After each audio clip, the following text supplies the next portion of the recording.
बहुत बहुत स्वागत है आपका शुभम की रीजनिंग यूट्यूब चैनल पर। और आज हम नया टॉपिक स्टार्ट कर रहे हैं नंबर सिस्टम का। क्वाड्रेटिक इक्वेशन वाली जो आपकी सीरीज़ है वो चलती रहेगी, इसके साथ साथ हम ये पैरेलली ये नई सीरीज़ भी स्टार्ट कर रहे हैं। चलिए गाइस शुरू करते हैं। सभी को बताया था कि हम नंबर सिस्टम के बारे में देखने वाले हैं। नंबर सिस्टम में हमें कौन कौन से नंबर्स मिलने वाले हैं, आज हम यही सबसे पहले पढ़ने वाले हैं कि नंबर्स हमें यहाँ पर कौन कौन से मिलते हैं। तो चलिए सबसे पहली चीज़ मैं आपको हिंदी में बताने वाला हूँ, उसके बाद हम इंग्लिश की तरफ भी आते हैं। जैसा कि आप यहाँ देख सकते हैं, सबसे पहले हम यहाँ प्राकृतिक संख्याओं के बारे में बात कर रहे हैं। प्राकृतिक संख्याएं क्या होती हैं? वे सभी संख्याएं जो 1 से स्टार्ट हो रही हों और आगे बढ़ते बढ़ते बढ़ते बढ़ते ये नंबर वैसे आगे तक नहीं दिए हैं, आगे बढ़ते बढ़ते ये इनफाइनाइट तक जाए। इसे इनफाइनाइट का साइन बोलते हैं या अनंत का साइन बोलते हैं। हिंदी में अनंत बोलते हैं, इंग्लिश में इनफाइनाइट बोलते हैं। आगे भी और भी बताने वाला हूँ। इन्हें नेचुरल नंबर्स भी बोलते हैं इंग्लिश में, और इसे एन से रिप्रेजेंट करते हैं या एन से डिनोट करते हैं। पढ़ लेते हैं। गिनती वाली संख्याओं को प्राकृतिक संख्या कहते हैं। जो बचपन में हम काउंटिंग वगैरह पढ़ते थे वही चीज़ है कि काउंटिंग वाली संख्याओं को हम प्राकृतिक संख्याएं कहते हैं। आगे देख लेते हैं और हमें क्या मिल रहा है, और से देखिएगा। पूर्ण संख्या मिलती हैं उसके बाद में। बहुत ईजी होता है, ध्यान समझते जाइए, छोटी छोटी चीज़ें समझते जाएंगे। सभी गिनती वाली संख्याएं और जीरो संपूर्ण अंकों को समूह बनाते हैं। मतलब सीधी सीधी बात, जो हमारे नेचुरल नंबर्स थे यानी कि प्राकृतिक संख्याएं थी, उन्हीं प्राकृतिक संख्याओं से ठीक पहले अगर हम जीरो को और रख देते हैं और यही नंबर आगे इनफाइनाइट तक जा रहे होंगे यानी कि अनंत तक जा रहे होंगे, तो ये सभी नंबर्स हमारे कैसे नंबर्स बन जाते हैं? पूर्ण संख्या बन जाती हैं या होल नंबर्स बन जाते हैं। इन्हें इंग्लिश में होल नंबर्स भी कहते हैं। अभी हम इसके बारे में और भी जानने वाले हैं। उसके बाद हम पूर्णांक पर आते हैं, जिसे इंटीजर बोलते हैं। ये पूरी संख्या होती है, मतलब ये प्लस में भी हो सकती है, पॉजिटिव वैल्यू भी हो सकती है, नेगेटिव वैल्यू भी हो सकती है। कहा जाता है सभी गिनती वाली संख्याएं, काउंटिंग वाले नंबर्स, शून्य और गिनती वाली ऋणात्मक संख्याएं यानी कि पॉजिटिव वाली या नेगेटिव वाली पूर्णांकों का समूह बनाती हैं। इसे हम आई से डिनोट करते हैं। यहाँ पर नेचुरल नंबर था, इसे एन से कर रहे थे। पूर्ण संख्याएं थी, उसे हम डब्ल्यू से कर रहे थे। और यहाँ पर हमारा इंटीजर है, इसे हम आई से रिप्रेजेंट करते हैं। और इस तरह से नंबर्स हमारे चलते हैं। आगे देखते हैं सम संख्याएं क्या होती हैं। देखिएगा, सम संख्याएं जो संख्याएं 2 से विभाजित हो जाती हैं, 2 से भाग हो जाता है जिनमें, उनको सम संख्याएं कहते हैं। जैसे कि 2, 4, 12, 28 इस तरह से। और भी हम आगे देखने वाले हैं। विषम संख्याएं क्या होती हैं? जो संख्याएं 2 से विभाजित नहीं होती उनको विषम संख्याएं कह देते हैं। 1, 3, 5, 7 और भी। ये स्टार्ट करने का सिंपल सी अगर बात बताऊं तो सम संख्याएं है क्या है और कहाँ से स्टार्ट होती हैं, पूरी बात हम आगे देखने वाले हैं। अभाज्य संख्याएं क्या होती हैं? उन सभी संख्याओं को अभाज्य संख्याएं कहते हैं जिनके सिर्फ 2 गुणनखंड होते हैं। मतलब 2 ही फैक्टर होंगे केवल, जिनके फैक्टर सिर्फ 2 होंगे, 2 से ज़्यादा फैक्टर नहीं होंगे। और एक वह संख्या, अब यहाँ पे है क्या है, उसके दोनों गुणनखंड की तो हमने बात की भाई ठीक है 2 गुणनखंड होंगे, लेकिन इंपॉर्टेंट ये है कि फैक्टर जो होंगे वो दोनों गुणनखंड कौन कौन से होंगे। तो पहला गुणनखंड तो 1 होगा हमेशा। दूसरा गुणनखंड वो नंबर खुद होगा। जैसे कि एग्जाम्पल के तौर पर यहाँ पर 2 लिया गया है, 5 है, 11 है, 19 है, 23 है, इस तरह से। अभी हम और भी इसके बारे में समझने वाले हैं। संयुक्त संख्याएं भाई ये क्या होती हैं? कुछ जगहों पर आप इसको इसे हिंदी में भाज्य संख्या पढ़ने को मिलेगा और इंग्लिश में इसे कंपोजिट नंबर से बोलते हैं। वे सभी प्राकृतिक संख्याएं जो अभाज्य नहीं है उन्हें संयुक्त संख्याएं कहते हैं। या सीधी सीधी भाषा में कहूँ कि अगर जितने भी हमारे ये प्राकृतिक संख्याएं दी गई हैं यानी कि नेचुरल नंबर दिए गए हैं, इनमें से अगर हम हमारे जो ये अभाज्य संख्या हमने पढ़ी थी, प्राइम नंबर जो पढ़े थे, अगर इनको निकाल के अलग कर दें, इनको हटा दें, तो बाकी बचे हुए सभी नंबर्स कंपोजिट नंबर्स रह जाते हैं, जो कि हमारे पास ये दिए हुए हैं। और भी हम इसके बारे में समझ लेंगे पूरा डिटेल में। परिमेय संख्याएं क्या होती हैं? इसे इंग्लिश में रेशनल नंबर्स कहते हैं। क्या होती हैं बता देते हैं। इसे हमेशा P/Q के फॉर्म में लिखा जाता है। P और Q दोनों हमारे पूर्णांक यानी कि इंटीजर होते हैं, पूर्णांक होते हैं यानी कि इंटीजर होते हैं। Q कभी भी 0 नहीं हो सकता। Q की वैल्यू अगर 0 हो गई तो फिर आंसर जो हमारा होगा, जैसे किसी भी वैल्यू का ध्यान रखिएगा, 0 में अगर आप किसी नंबर का डिवाइड कर रहे हैं तो आंसर 0 होगा, ठीक है। लेकिन अगर किसी नंबर में अगर आप 0 से डिवाइड करेंगे ना तो आंसर हमेशा इनफाइनाइट आता है। इसका मतलब होता है C&D, कांट बी डिटरमाइन। आप आंसर नहीं कर सकते, ज्ञात नहीं कर सकते, उस वैल्यू का आंसर कर नहीं सकते। C&D होता है, कांट बी डिटरमाइन। तो जब भी आप किसी वैल्यू को डिनोमिनेटर को 0 कर देंगे यानी कि Q की वैल्यू अगर 0 हो जाएगी तो फिर उसको सॉल्व ही नहीं कर पाएंगे। इसलिए यहाँ पे कहा जाता है Q कभी भी 0 नहीं होगा। इसके लिए एग्जांपल हमें ये वैल्यू देखिए, परिमेय संख्याएं हैं जिसको हम रेशनल नंबर कह रहे हैं, ये प्लस में और माइनस में यानी कि पॉजिटिव और नेगेटिव दोनों ही हो सकते हैं। अपरिमेय संख्याएं, भाई अपरिमेय संख्याएं क्या होती हैं यानी कि इरेशनल नंबर्स क्या होते हैं? तो इसके बारे में समझ लेते हैं। देखिए इरेशनल नंबर्स फिर से वही है, इनको पी अपॉन क्यू के फॉर्म में नहीं लिख सकते। जो हमारे रेशनल नंबर थे, परिमेय संख्याएं हैं, उन्हें हम पी अपॉन क्यू के फॉर्म में लिख सकते हैं, लेकिन यहाँ पर अपरिमेय संख्याओं को पी अपॉन क्यू के फॉर्म में नहीं लिख सकते, पहली चीज। दूसरी, पी और क्यू दोनों इंटीजर होते हैं, पूर्णांक होते हैं, ठीक है। क्यू कभी भी यहाँ भी जीरो नहीं होता। इस तरह के नंबर्स हमारे अपरिमेय संख्याएं हो जाती हैं। इसको हम डिटेल्स में और भी आगे पढ़ेंगे जब नंबर सिस्टम में और आगे बढ़ेंगे। तो चलिए गाइस, अब इसी बात को हम इंग्लिश में देखें। सबसे पहले हम बात करने वाले प्राकृतिक संख्याओं की, जो हमने पढ़ी थी वहाँ पर नेचुरल नंबर्स इन्हें कहते हैं। होते क्या है ये नंबर्स? सीधी सीधी बात, 1 से स्टार्ट होते हैं और आगे तक बढ़ते जाते हैं, जिसे हम आमतौर पर बचपन में सीखते थे ना, काउंटिंग सिखाई जाती थी 1 2 3 4, वही सारी काउंटिंग्स है।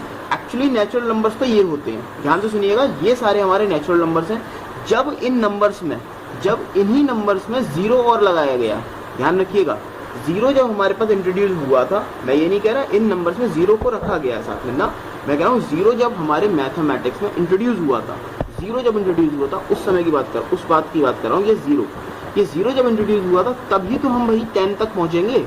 10 से आगे तो 10 तक कैसे पहुंचते जब तक जीरो नहीं आ जाता। तो जीरो आने पर ही हमारे पास एक 10 नंबर बना। तो 9 तक के नंबर्स को एक्चुअली वैसे तो रियल नेचुरल नंबर्स तो यही होते हैं, लेकिन इससे और आगे अगर हम चले जाते हैं इनफाइनाइट तक, ये 1 से स्टार्ट होकर इनफाइनाइट तक जाने पर हमें नेचुरल नंबर्स मिल जाते हैं। ये सिंपल सा लॉजिक है। होल नंबर्स क्या है हमारे? यही सारे हमारे जो नेचुरल नंबर्स थे, इन्हीं नेचुरल नंबर्स से पहले अगर हम रख लेते हैं सिर्फ एक जीरो को, वही इनफाइनाइट तक जाना है, लेकिन इससे ठीक पहले अगर जीरो और आ जाए इसी में, तो ये हमारा जीरो से स्टार्ट होकर इनफाइनाइट तक जाएंगे तो होल नंबर्स, 1 से स्टार्ट होकर इनफाइनाइट तक जाएंगे तो नेचुरल नंबर्स। बात क्लियर है?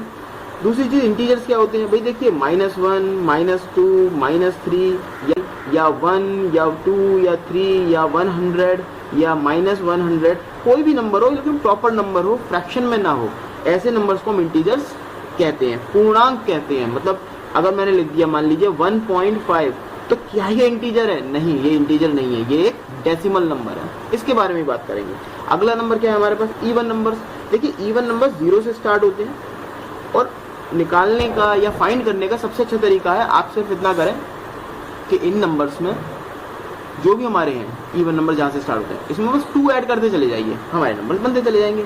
तो 2 ऐड करा तो 2, अगला 2, फिर से 2 ऐड करा तो अगला नंबर 6, 4 हो गया, फिर अगला ऐड किया तो 6, 8, 10 एंड सो ऑन, ये भी इनफाइनाइट तक चले जाते हैं। सिंपल सी इसकी डेफिनेशन क्या है, समझने की चीज़ क्या है कि even numbers are those number which are divided by 2। ये सभी नंबर डिवाइड हो जाते हैं 2 से। Even numbers are those number which are divided by 2। ये 2 से इजीली डिवाइड हो जाते हैं हमेशा। ऑड नंबर्स क्या होते हैं भाई? ये 1 से स्टार्ट होते हैं। नेक्स्ट नंबर 3, वही 2 ऐड करते जाइए। मैंने सिंपल सा लॉजिक बताया, ऑड और इवन दोनों केसेस में 1 3 5 7 9 11 एंड सो ऑन इनफाइनाइट तक जाएंगे। इसके लिए क्या है?